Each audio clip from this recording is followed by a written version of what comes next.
But 10 years ago, when we formed the RIA, it was basically to come up with an alternative, an idea that was different, that was RA forward, RA focused, and really started from just going to a Schwab conference and looking over the fence a little bit and saying, oh my goodness, from a wealth tech standpoint, from a fintech standpoint, there's a lot out there that we didn't know about. And from a cost perspective, we could lower costs to our advisors, the clients, and the institutions. So we are an RA platform for advisors and for financial institutions.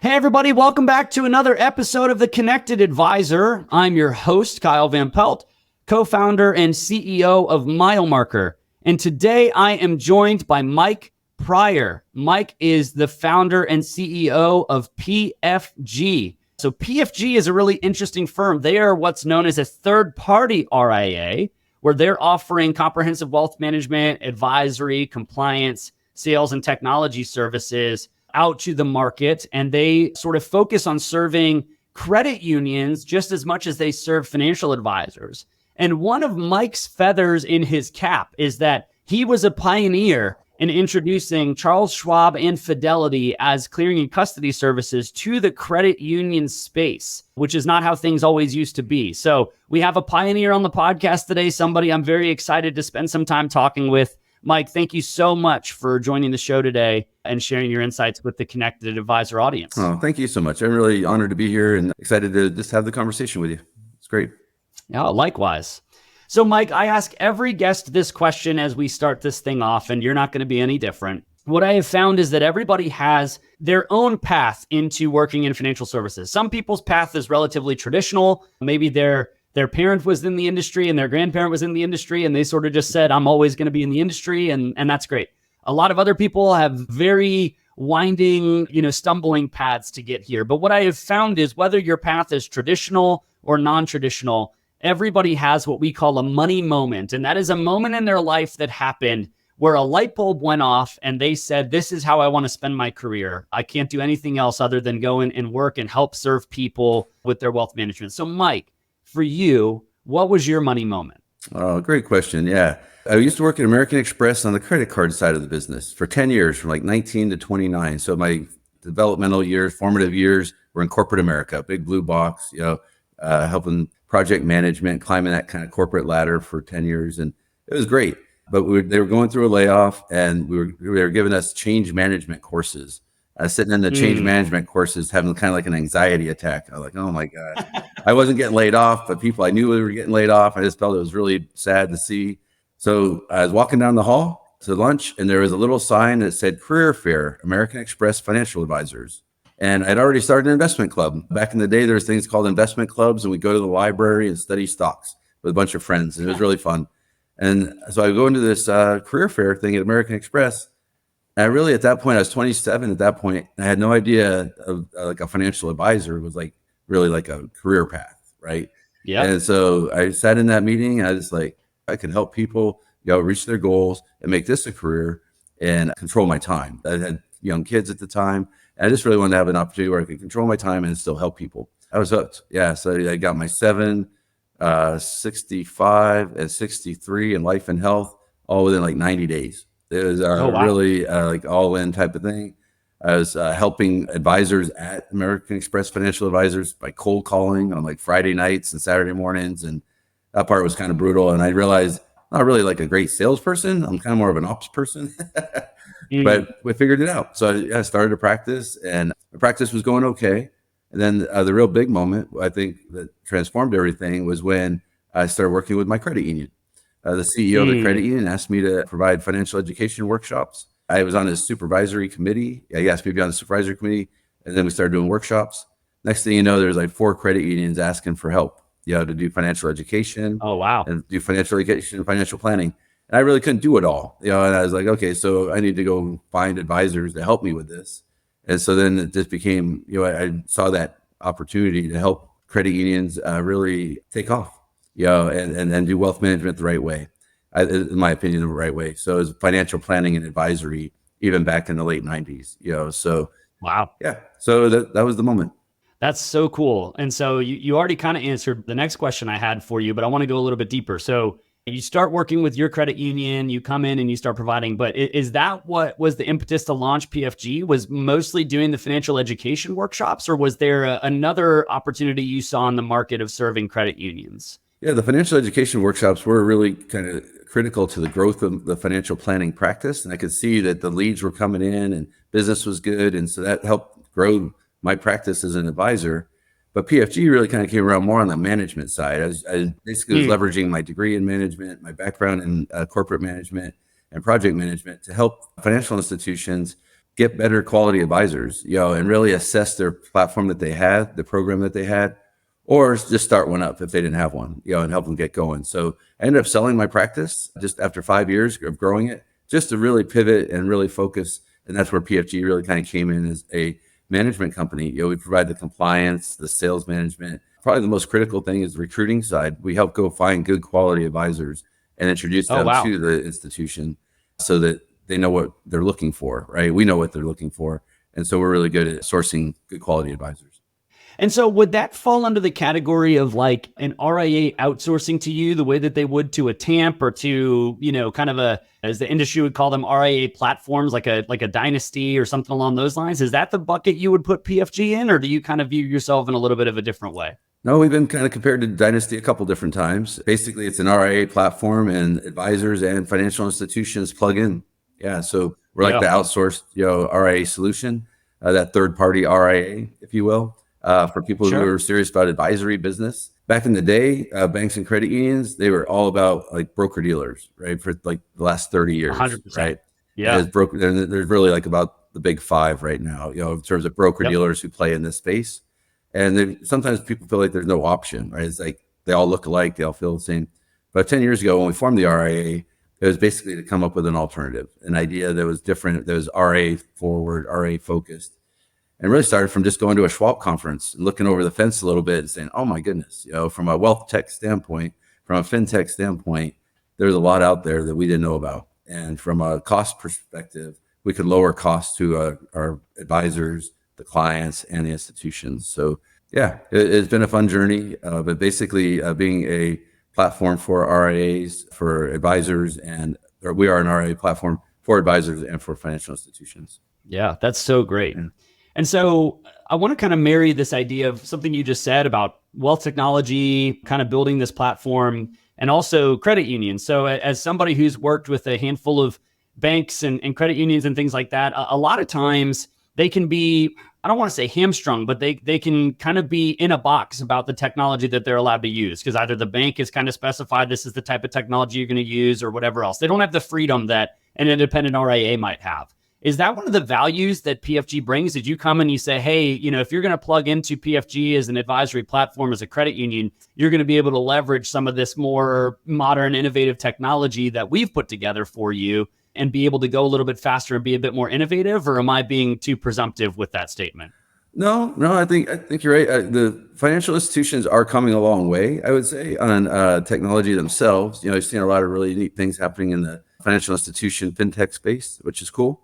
But because we do kind of keep things separate from a regulatory standpoint, when they do see what we have, when it relates to like our core platforms, Orion, and when you see what Orion can do, the power of that, and the integration with the other technology, like we use Salesforce as a CRM, and even if advisors like Redtail, they can use Orion, right? So it really is just such a robust platform that usually when the financial institution people see it, they're pretty impressed. Yeah, and the advisors themselves to see what you can do in one ecosystem.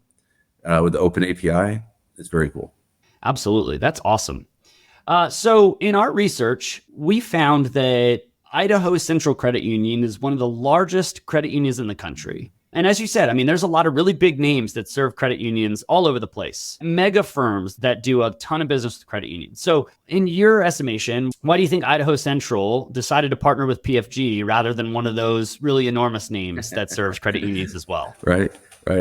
People who know, like who are in the wealth space, they know what they're kind of looking for, right? And so they want a low-cost platform with high tech, right? So low-cost, high tech.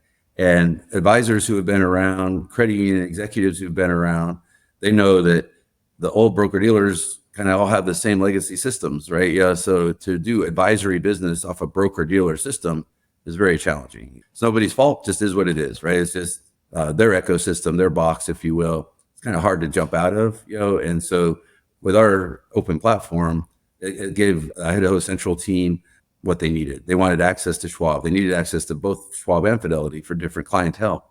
And so to have multi-custodial was really kind of important to them. But they got it. They're one of the more progressive credit unions, I'd say, on a lot of levels, from the CEO down to the wealth management That's team. cool.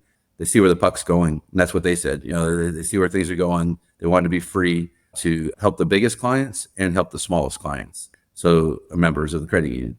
And it's been a great partnership. That's so excellent. And I think you hit on this a little bit, but I just want to go a bit deeper. As a credit union that kind of sits in the banking realm and all of that stuff, I think for me, it makes sense why so many of them sort of lived under a broker-dealer model for so long, for several different reasons. But what do you think is changing as to why they chose the RIA model versus the more traditional broker-dealer route? I think it really does come back to just choice, having more options and, not feeling stuck. They try to pivot, and every time they turned around, it was no, no, no, no. Can't do this, can't do this. System limitations, and a lot of times the bigger broker dealers, they have like, 10, 20,000, advisors, and their compliance department's managing to the lowest common denominator. Us, we built our firm from the ground up. So we know every single advisor, and they're good quality advisors. And so we do have those choices available because we can manage them. We're not too big that we can't manage, a multi-custodial platform. So, and I think also that we're more client-centric. We're boutique. We care about every single advisor, every single client. That matters to us. Every institution is a client and a friend, a partner, so That's so cool. So we care, and so we're not trying to, take over the world, or, we don't have crazy growth goals. We really have crazy service goals. We really make sure, we overserve. And so when they see that and hear that, it's different than what the experience they've been getting.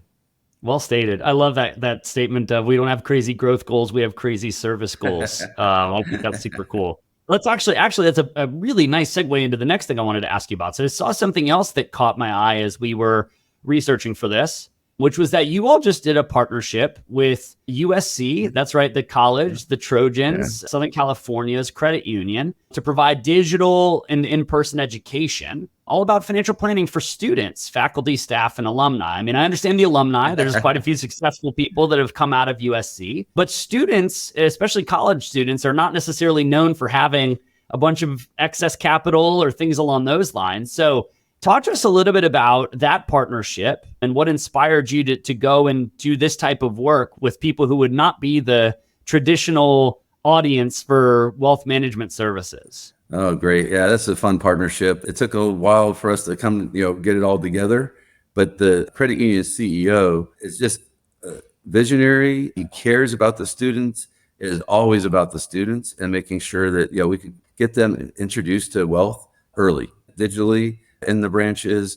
But it's the credit union CEO who really cares. I find that's true. The people who kind of gravitate towards us actually care about the customer experience, the member experience, right? And so other institutions are a little bit more, about them. The ones who seem to appreciate us and like us are ones who really do care about the client. That fits with our values, fits with their values. When we came together with USC Credit Union, it started with the kids. It started with the 18-year-old who might only have $100, right? Like, okay, they only has $100, and maybe you can do a systematic investment for $50.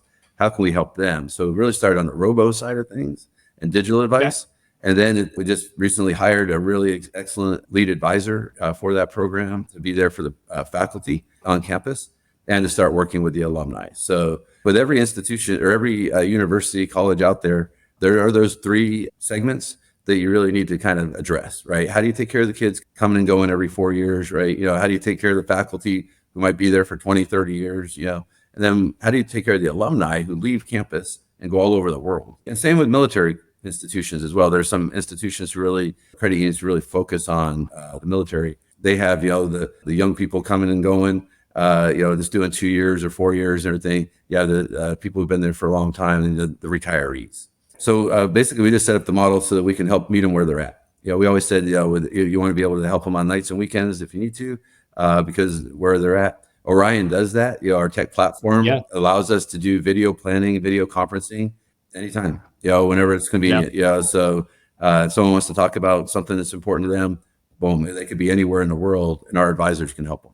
Yeah, so it's been a really great technology partnership with USC Credit Union, because it really started on the tech side. We're actually even talking about, like, in that situation, do we even need a broker dealer? Could it just be RIA only, and working through that. But there are pros and cons to having a broker dealer. But at the end of the day, we have options. Like, we have actually 2 different broker dealers that we can help credit unions land at. So if they're not a good fit for the one we're at, we help them land at the other one. Just back to choice, right? Schwab, Fidelity, broker dealer. With Osaic, is our broker dealer. They've been great in terms of supporting our model, allowing us to kind of really be RA forward. This podcast is brought to you by Turncast. We make game-changing content for fintech and financial services companies. Learn more at turncast.com. I feel like that just kind of chalks back up under to crazy service goals, right? Offering that much choice, offering different, ways, like you really are just trying to serve the client and meet them where they're at, which is pretty cool. Yeah, it'd be more profitable and easier to just only have one platform. And I see why big companies go that way, right? Because there's a lot of work on the back end to manage those relationships. But I have an excellent team. I'd be remiss to not mention that. If I didn't have such great people on our staff that they just get it, they have a service heart. They want to do things the right way. They work nights and weekends, whatever it takes, to make the experience right for our clients. Great team. RA experience, advisor experience, financial institution experience. We've been doing it for over 10 years, this RA model for institutions. So we kind of proved it out. And I just really got really good at the compliance side over the last, 20 years, really. That's something that it's not easy to just go walk into a bank or credit union and say, hey, let me be your RIA, right? If you don't understand FDIC or NCUA, state banking rules, the way the broker-dealer has been, even the SEC looks at things with banks and credit unions. There's about 5 different regulators involved in this model. So you got to understand that and get that. And that's kind of where I think we come in really helpful, is we can help make sure no noise, right? We've never had an arbitration, never had any kind of issues, over the years. We get it. We have a great compliance team to make sure that the advisors are doing the right thing, institutions are doing the right thing, and it works out pretty good. So one of the things that has been happening a ton in our industry is a lot of consolidation, a lot of M&A, with a bunch of RIAs being bought and everything. And I could just be ignorant. Maybe I've just been missing it, but I haven't seen as much consolidation happening in the credit union space. So are they somewhat immune to this just because of the nature of the setup of credit unions? Or what's your take on that? It doesn't seem nearly as frequent as an RIA or broker dealer being consolidated up. Yeah, well, actually, there's been a lot. There has been a lot. When I first started, there was around 20,000 credit unions, and now there's around 4,000. Oh, wow. Yeah, so it's there's been a lot. One stat showed, I think last year, maybe 30 mergers per quarter. So maybe 120 last year, type thing. So it's happening. It's kind of that $1 billion mark in institutions and $1 billion mark in RIAs. It's kind of the same, really. If you're under $1 billion, it's hard. It's a hard business to be a banker, a community banker, credit union. But those who have a niche, so a lot of them do have a really community niche that just works, and they're still doing fine. Technology gets more expensive though, and regulation gets harder, as we go along. So, but yeah, and the same issues that happen to RAs happen to banks and credit unions. It's technology and regulation, and if you don't have a great marketing plan or marketing team, then it gets even harder, right, to really get traction and grow. So you see a lot maintaining along the way. So it's kind of a similar issue between the RAs and the credit unions. Well, we've been talking a lot about what's been going on in the space and kind of the past, but I'd love for you to get out your crystal ball and peer into it for us a little bit and tell us what you think the future of the space in the industry looks like. So look, maybe 3 years, 5 years, 10 years into the future, tell us what you see coming down the road as you peer into Mike's crystal ball. Oh, that's always fun, isn't it? I think on the RIA side, that is hard. SEC is tough, right? If you get an SEC audit, it's 6 to 8 months. That's if you're leading with sales and it's kind of bringing along compliance, that's going to leave for some tough conversations and some tough days and maybe fines. So we really think that those who really embrace compliance and supervision understand that they'll be able to scale up and deal with regulations as they change. Also, they should, if they have that scale, they be able to deal with the technology changes that are coming and happening. I really think the big will get bigger, for sure, because it's hard to be small. in the RIA space. So we hear people come to us and they say, hey, I want to start an RIA, 25 million. And they're like, wow, that's a big jump. That's a big thing. You've really got to think about that, what that really means. The other side of that is that you come to somebody who has 60 million and says, I have an RIA and I want to shut it down. Can I just tuck in? So we've had the same conversation the same week. Someone trying to start one up, someone trying to tuck in. We've seen it where it's just hard. Where it's not us just speculating. It's just we're talking to other RIAs about just partnering up, where they still keep their their brand, their name. It's all about them. We're just the back office for them, and we can provide the lead system too of banks and credit unions. So that kind of helps from a next customer approach. A lot of RIAs they want to go out and jump out, but they don't know where the next customer is going to be, and so we can kind of help with that, and make sure they get partnered up right. So that's on the RIA side. On the financial institution side, credit unions and banks, the big keep getting bigger. These mergers are happening every quarter, but there are smaller ones that have niches, and they have very visionary CEOs and executives who have a passion. Their board of directors, they have a passion, and they're going to continue just to battle the technology and battle the compliance and, keep their place in their community. And so I think the middle is going to get kind of squeezed, right? The big ones are going to kind of run away, and the small group will survive, and the large ones will take off. Awesome. Thank you for sharing that with us. I don't know if it's true or not. It's just my speculation there.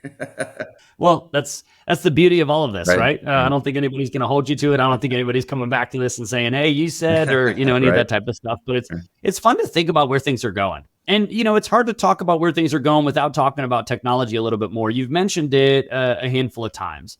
I think one of the interesting things that I'd love to ask you about, banks and credit unions have this unique challenge of opportunity that most other RIAs and stuff don't, which is that they, their clients bank with them, right? RIAs don't hold the checking accounts and the savings accounts, and they might not do lending to a lot of these clients.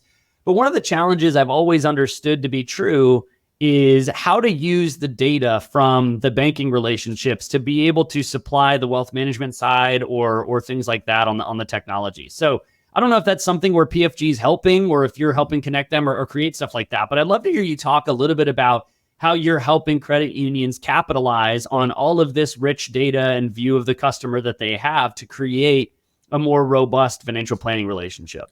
That's huge too, from a compliance side and from a growth side, right? So if you leverage technology the right way, you kind of keep things separate where they need to be separate, right? So advisors are not having access to data that they shouldn't, right? But they're getting the reporting that they need to grow. And then helping coach the financial institution side, their reporting team and their business intelligence team, the marketing teams, on how to use the data that they already have. A quick example is there's reports that show money going out, ACH out, right?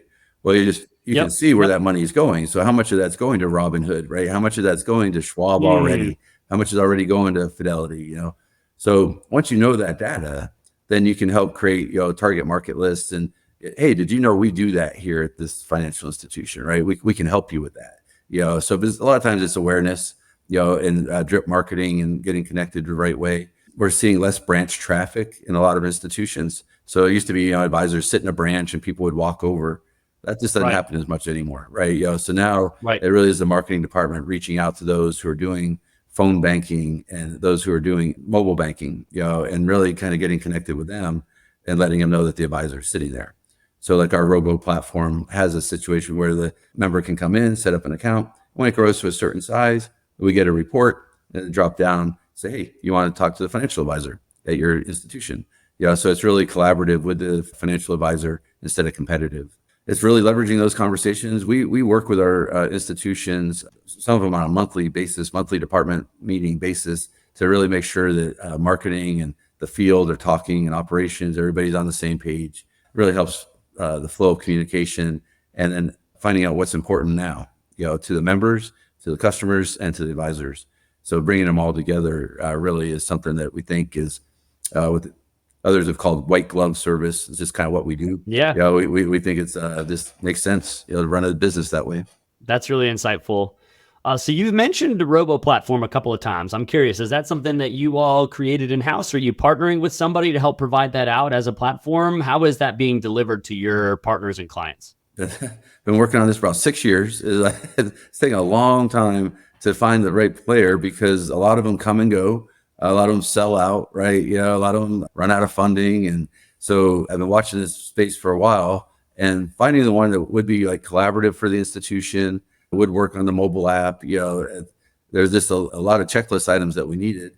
Even still today, there's not really, I would say, like one provider that could solve everybody's problems, right? So as we were done, we came up with like 3 different firms that, depending on where you were at in your journey as an institution, you might want to choose one of these 3. Again, back to choice, back to options. That's kind of how we've been running this firm forever, is giving an institution choice and options. And so now it just depends on what they need. We help them kind of go through that analysis of what you might need and then connect them up with the right platform. That's so cool.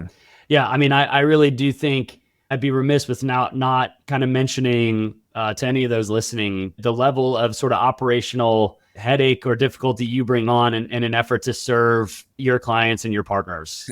Because really so many people would pick sort of just one option in each category and say, look, it's more choice than you've had before or whatever. But you really are allowing people as much choice and option as you can to be able to serve them and meet them where they're at, which is, not easy by any stretch of the imagination when operating that under your roof. So kudos to you. Oh, thank you. Thank you. Like I said, I was an advisor for 5 years running a practice, and I had a value for flexibility, right? It seemed like, reasonable requests should be able to be met. And then when you're often told no, or you couldn't do this for whatever reason, as a person trying to grow a business, it's hard. It's frustrating. So yeah, I think that carried over to this whole model of flexibility for advisors and institutions.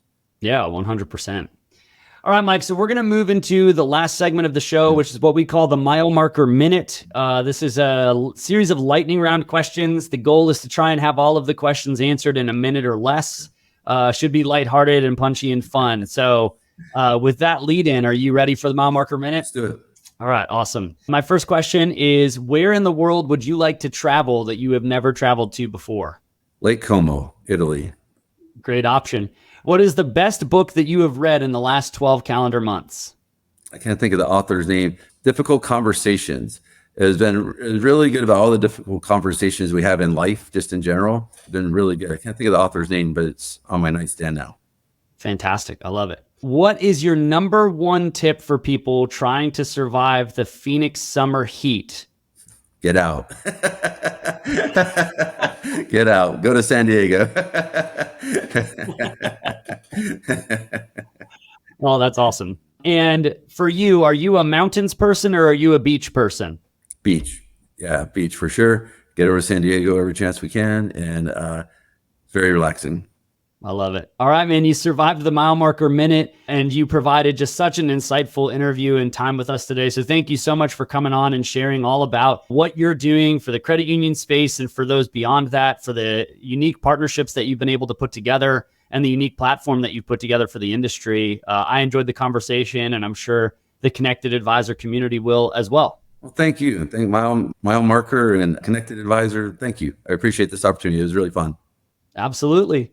All right, everybody, that has been another episode of the Connected Advisor podcast. Please do make sure you click follow or subscribe wherever you're listening to this so that you can be notified when the next episode comes out. But until then, I hope you have a wonderful week and take care.